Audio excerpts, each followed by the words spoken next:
Hola a todos, bienvenidos de nuevo. Ahora nos introduciremos a un tema definido como competencias del perito. Entonces, ¿cómo definiríamos competencias? En la actualidad, el concepto de competencia profesional vendrá orientándose a una mejor relación entre el sistema educativo y el productivo, tendiente a mejorar las cualificaciones en el desempeño individual y colectivo. La dinámica ha hecho evolucionar la armonía entre la sociedad y el individuo. Cuatro conceptos fundamentales que la sustentan. Primero, posibilita el dar cuerpo a un conjunto de capacidades informales y procedimentales que se utilizan en las clasificaciones más tradicionales. 2. Está ligada al desempeño profesional. La competencia no existe en sí misma, independientemente de una actividad, de un problema a resolver, es decir, del uso que se dé a la misma y se hace.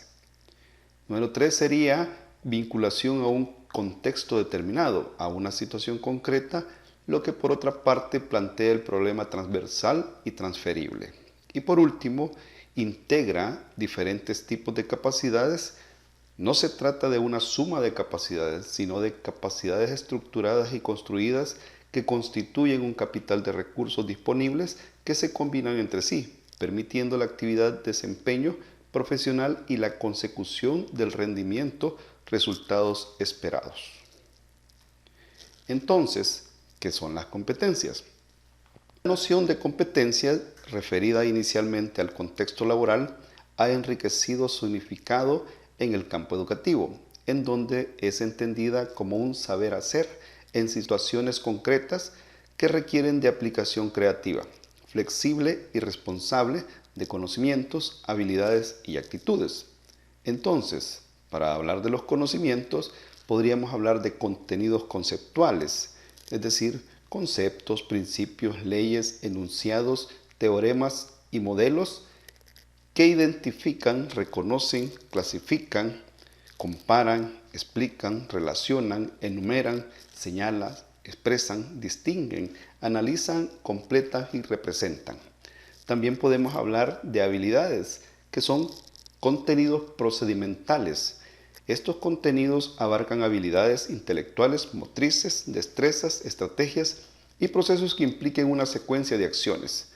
Podemos utilizar, podemos construir, podemos aplicar, podemos recoger, observar, experimentar, probar, simular, demostrar, planificar y ejecutar. Pero ahora viene lo más importante, las actitudes. Los contenidos actitudinales es la disposición, el ánimo en relación con determinadas cosas, las personas, ideas o fenómenos que se deben de respetar, tolerar, apreciar, aceptar, atender y se interesan para permitir, estimar, poder interiorizar, sensibilizar o compartir y para poder valorar y cumplir. Entonces, ¿cuáles serían las competencias necesarias de un perito contable? La contratación de un peritaje contable se puede dar en el ámbito penal, civil, mercantil, tributario, etc., siendo la regla general que las partes involucradas en un conflicto son las que se solicitarán al juez, dependiendo de la complejidad del caso y partes en el proceso.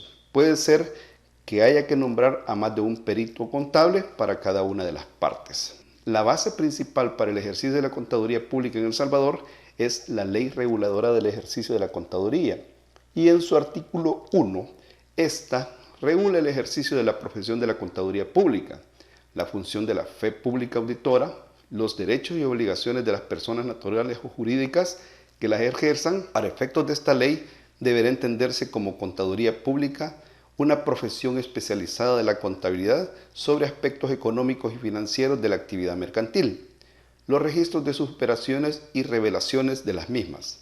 Las personas naturales o jurídicas que la ejerzan dan fe plena y pública sobre una base contable de normas internacionales de contabilidad y normas internacionales de auditoría respectivamente, adoptadas y legalizadas por el Consejo de Vigilancia de la Profesión de la Contaduría Pública y Auditoría, que podrá denominarse de ahora en adelante el Consejo, y es el que ejerce la supervisión del desarrollo de nuestra profesión.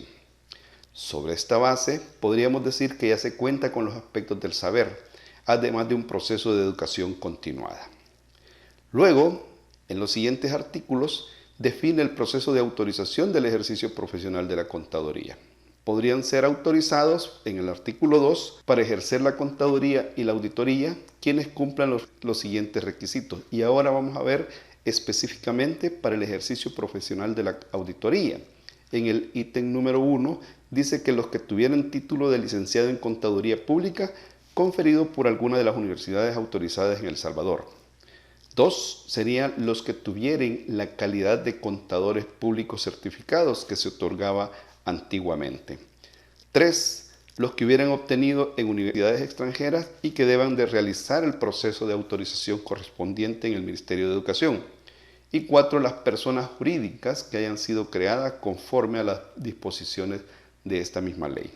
Quienes ejerzan la contaduría y la función de la auditoría, además de cumplir con la normativa internacional de contaduría y de auditoría, deberán cumplir con el Código de Ética para profesionales de contaduría y auditoría, adoptado y legalizado por el Consejo en su debida oportunidad.